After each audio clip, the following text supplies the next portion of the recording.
Hello everyone, this is Mominul. Welcome back to my YouTube channel and Facebook page, Popo Rider. Yeah. Everybody knows that I'm breaking down. Everybody knows I ain't faking now. Everybody knows my heart's faking now. এখন যখন যাচ্ছি দুপুরের সময় অফিসে থেকে যাচ্ছি আর ঘুম থেকে উঠতে আজকেও দেরি হয়ে গেছে, যার কারণে আর কি এখন যাচ্ছি। তো অফিসে কিছু কাজ আছে আর আজকে সেরকম কোনো বিষয়ে কথা বলবো না, কারণ বরাবর 3টা টেকনিক্যাল বিষয়ে কথা বলার পর এখন একটু টায়ার্ড হয়ে গেছি। আর একটা বিষয় খুঁজে বের করতে হবে, দেন সেটা নিয়ে একটু রিসার্চ করে কিংবা একটু খোঁজ খবর নিয়ে দেন সেই বিষয়টা নিয়ে আপনাদের সাথে আবার কথা বলতে হবে কিংবা কথা বলবো। আজকে সুন্দর একটা আবহাওয়া, সুন্দর একটা দিন, সুন্দর একটা রোদ এবং সুন্দর একটা দুপুরে খুব সুন্দর মানে খুব সুন্দর ঠান্ডা বাতাস বয়ে যাচ্ছে ঢাকার উপরে। ঢাকার এদিকে শীত অলরেডি পড়ে গেছে মনে হচ্ছে, আবার এরকমও মনে হচ্ছে যে যখন বৃষ্টি নামে কিংবা সন্ধ্যা হয় কিংবা সকাল হয় তখন শীত পাওয়া যায়, আবার যখন দুপুর হয়ে যায় তখন প্রচণ্ড গরম। এরকম একটা ওয়েদার, যে ওয়েদারটা কিনা অসহনশীল মানুষের জন্য কিংবা মানুষের চলাফেরার জন্য, মানুষের শরীরের জন্য। সো এই ওয়েদারে ঠান্ডা লেগে যাওয়ার একটা প্রবণতা থাকে কিংবা আছে। আমার অলরেডি ঠান্ডা লেগে গেছে, খুসখুস কাশি যেটা, সেই কাশিটা হচ্ছে আমার। তো সেই অবস্থাতেই আছি, এখন পর্যন্ত কোনো প্রকারের ওষুধপত্র খাচ্ছি না কিংবা খাই নাই। সাধারণত এইসব ওষুধগুলো একটু শরীরের জন্য ক্ষতিকর। যদি কাশি কিংবা ঠান্ডা লেগে হয়ে যায় তাহলে শরীরটার রোগ প্রতিরোধ ক্ষমতা বেড়ে যায়। আর ওষুধ খেয়ে যদি ওই ওষুধগুলোকে দাবিয়ে রাখা হয়, আমার জানা মতে কিংবা আমার দেখা মতে আমার শরীরের যে কন্ডিশন সে অনুযায়ী, তাহলে এই ওষুধগুলো পরবর্তীতে আবার তার ক্ষমতা গ্যাদার করে কিংবা এনার্জি গ্যাদার করে আবার ফিরে আসার চেষ্টা করে কিংবা ফিরে আসে, যেটা কিনা শরীরের জন্য প্রচুর পরিমাণের একটা ধকল দেয় কিংবা ধকল খায়। তো এখন যখন যাচ্ছি হচ্ছে বিজয় সরণি যে সিগন্যালটা আছে, বিজয় সরণির সিগন্যালটা ক্রস করে এগিয়ে যাচ্ছি। এখন যাব 7 রাস্তার দিকে। এই যে সকালটা কিংবা এই যে রৌদ্রাচ্ছন্ন দিনটা, এই রৌদ্রাচ্ছন্ন দিনটা পুরোটাই আর কি শীতের ফিল দিচ্ছে পুরোপুরিভাবে। খুব সুন্দর একটা ওয়েদার, খুব সুন্দর একটা বাতাস, খুব ভালোই লাগতেছে। মনে হচ্ছে যে শীত চলে আসছে এরকম একটা ব্যাপার।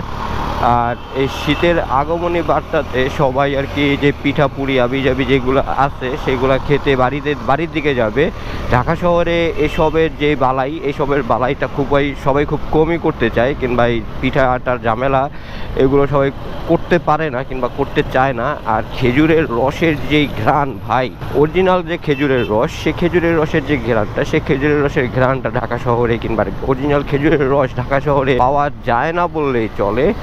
আর পাওয়া গেলেও সেটা খুবই দুষ্কর হয়ে যায়। তো বাড়িতে যাব, শীত পড়ে গেলে বাড়িতে যাব, বাড়িতে গিয়ে খেজুরের রসের যেই একটা মানে মহড়া, সেই মহড়াটা দেব সবাইকে নিয়ে। বন্ধুবান্ধব যারা আছে আমাদের বাড়িতে, মানে আমার বাড়িতে, দেশের বাড়িতে অনেকগুলো খেজুর গাছ আছে। তো ওইখান থেকে খেজুরের রস চুরি করে খাবো, নিজেদের কাছ থেকে নিজেরাই চুরি করে খাবো।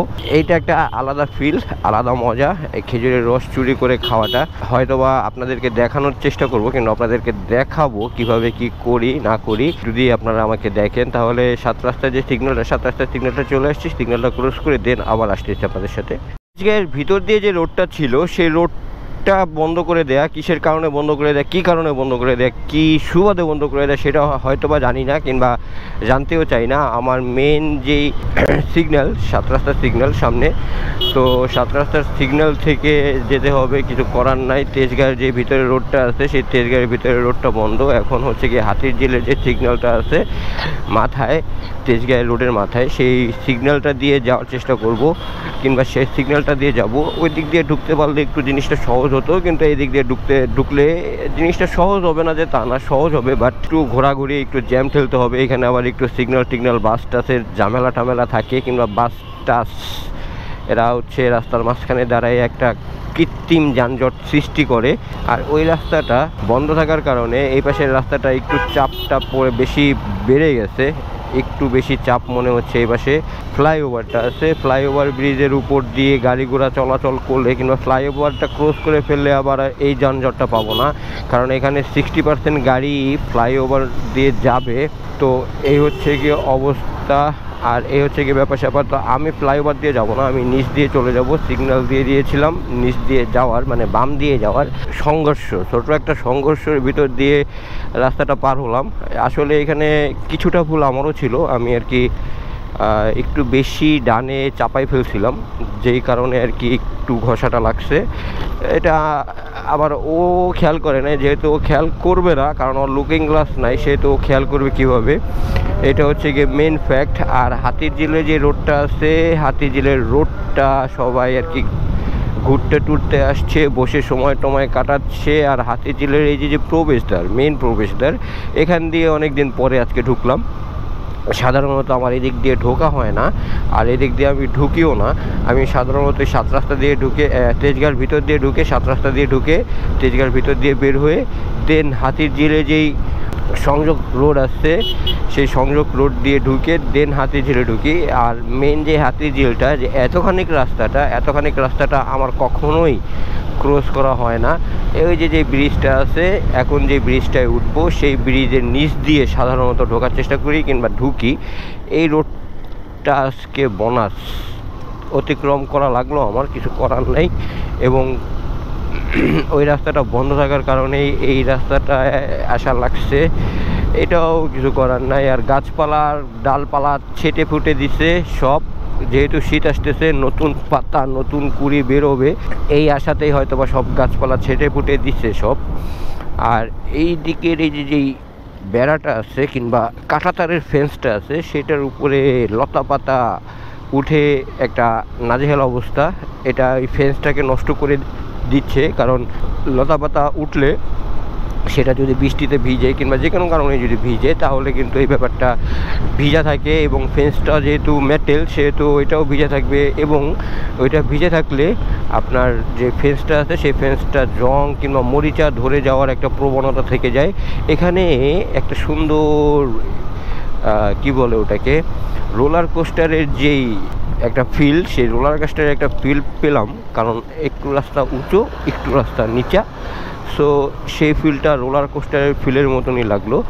আর এই যে রাস্তাটা, এই রাস্তাটা দিয়ে অনেক গাড়ি ঘোড়া চলাচল করতেছে। এদিকে একটা সার্ভিস সেন্টার আছে, যেখানে কিনা মাস্টার সার্ভিস করালে নাকি তারা খুব সুন্দর কাজ করে। আমি একটু খোঁজ খবর নিয়ে দেন গাড়ির কিছু, বাইকটার কিছু যন্ত্রাংশ চেঞ্জ করে মাস্টার সার্ভিস করে দেওয়ার চেষ্টা করব। কারণ ওটার যে অ্যালার্মেন্টগুলো কিংবা মেজারমেন্টগুলো, যে যন্ত্রাংশগুলো আমি চেঞ্জ করব, সেই যন্ত্রাংশগুলোর মেজারমেন্টগুলো যাতে অ্যাকুরেট হয়, সেটা চিন্তাভাবনা করার পরেই আর কি মাস্টার সার্ভিসটা করার চেষ্টা করব, কিন্তু মাস্টার সার্ভিসটা দিব। আর যে যন্ত্রাংশগুলো চেঞ্জ করা লাগবে সেই যন্ত্রাংশগুলোকে আগে লাগাতে হবে, দেন আমার চেঞ্জ করতে হবে। এটা কিছু করার নাই। আর কালকে রাত্রে আর একটা কাহিনী যেটা ঘটে গেছে, কাহিনী সেটা হচ্ছে গিয়ে, আমি বাসায় যাওয়ার সময় দেখি যে আমার বাড়ির এক ছোটো ভাই আমার সাথে মিট করতে আসছে। সো ও আমাকে ফোন দিল, ওর সাথে কথা হলো, দেন ওর সাথে কথা হওয়ার পরে ওর সাথে মিট করলাম, কত সময় আড্ডা দিলাম, আড্ডা দিয়ে দেন ওকে বাসায় পাঠিয়ে দিয়ে দেন বাসায় আমি চলে গেছি। রেকর্ড করা হয়নি, আজান দিয়ে দিচ্ছে, অলমোস্ট একটা বেজে গেছে, দ্যাটস ওয়াই আর কি আজান দিয়ে দিচ্ছে। কিছু করার নাই, আজকে লেট হয়ে গেছে প্রচুর অফিসে যেতে। সো সেই লেট যাওয়াই চেষ্টা করতেছি, কিংবা সেই লেটটা যাতে না হয় সেটাই আর কি, রাস্তাটা অতি তাড়াতাড়ি অতি শীঘ্রই অতিক্রম করার চেষ্টা করতেছি। আর হাতিরঝিলে যে ছোটো ছোটো ভাঙাচোরা রাস্তাগুলো, এই রাস্তাগুলো যদি ঠিক করে দিত তাহলে আমাদের জন্য একটু সুবিধা হতো। 4 চাক্কা যাদের আছে তারা তো আলাপ টালাপ পায় না, কিন্তু 2 চাক্কা যাদের তারা আর কি এসব অতিক্রম করতে গেলে দারাম দরম করে পড়ে যায়। আর এই যে বাড়িটা খায়, এই বাড়িটাই আর কি এই বাইকের যে বল রেসার আছে কিংবা চাকার যে বিটগুলো আছে কিংবা রিমের যে মেজারমেন্ট আছে সেগুলো নষ্ট করে দেয় কিংবা নষ্ট হয়ে যায়। রিম টাল হয়ে যাওয়ার একটা প্রবণতা থাকে, বল রেসার নষ্ট হয়ে যাওয়ার একটা প্রবণতা থাকে, কিংবা বল রেসারের যেই জায়গা, নির্দিষ্ট জায়গা, সেই নির্দিষ্ট জায়গা থেকে সরে যাওয়ার একটা প্রবণতা থাকে। এই সব কারণে এই যে ভাঙাচোরা রাস্তাগুলো, এই কারণেই, এর বাদে আর কিছুই না। এই রাস্তাগুলো যদি একটু ঠিক করে দেয় তাহলে আমাদের জন্য, আমরা যারা চলাচল করি প্রতিনিয়ত হাতিরঝিল দিয়ে, তাদের জন্য একটু ভালো হয় কিংবা তাদের জন্য একটু সুবিধা হয়। এই হচ্ছে গিয়ে ব্যাপার স্যাপার। আর এই হচ্ছে গিয়ে অবস্থা, প্রতিদিনই এই দিকের অবস্থাটা দেখে ভালোই লাগে। আর অলমোস্ট আমি হাতির ঝিলের যে এক্সিটে চলে আসছি। এক্সিট থেকে বের হয়ে যাওয়ার চেষ্টা করব এখনই। আর এক্সিট থেকে বের হয়ে গিয়ে দেন রামপুরা রোডে উঠে যাব। আর রামপুরা রোডের যে অবস্থাটা, সেই অবস্থাটা একটু দেখানোর চেষ্টা করব আপনাদেরকে। জানি না কতটুকু কি দেখাতে পারবো। রামপুরা রাস্তায় প্রতিনিয়তই জ্যাম থাকে, এটা কোনো ব্যাপার না। সো এই জ্যাম যেটা আছে, সেই জ্যামটাকে ক্রস করে ঠেলে যাওয়াটা একটু প্যারাদায়ক। এটা ঢাকার প্রত্যেক দিনের সিন। এই যে এই পর্যন্ত চলে আসছে জ্যাম, দেখতে পাচ্ছেন? জ্যাম না, এটা হচ্ছে গিয়ে যে স্পিড ব্রেকার আছে না, জ্যামই। দেখছেন কত দূর চলে আসছে জ্যাম। যাই হোক, বক অনেক করে ফেলছি। হোপ রাখতেছি ভিডিও ভালো লাগছে। যদি ভিডিওতে কোনো কিছু ভালো লেগে থাকে তাহলে অবশ্যই লাইক কমেন্ট শেয়ার করে সাবস্ক্রাইব করে পোপোর সাথে থাকবেন। এবং রামপুরার যে রোডটার যে জ্যামটা, সেই জ্যামটা দেখানো হচ্ছে না, কারণ এই জ্যাম আমি একাই ঠেলি, আপনাদেরকে নিয়ে ঠেলার দরকার নেই। তাহলে আজকের ভিডিও থেকে এখানেই বিদায় নিচ্ছি। Tata, bye bye.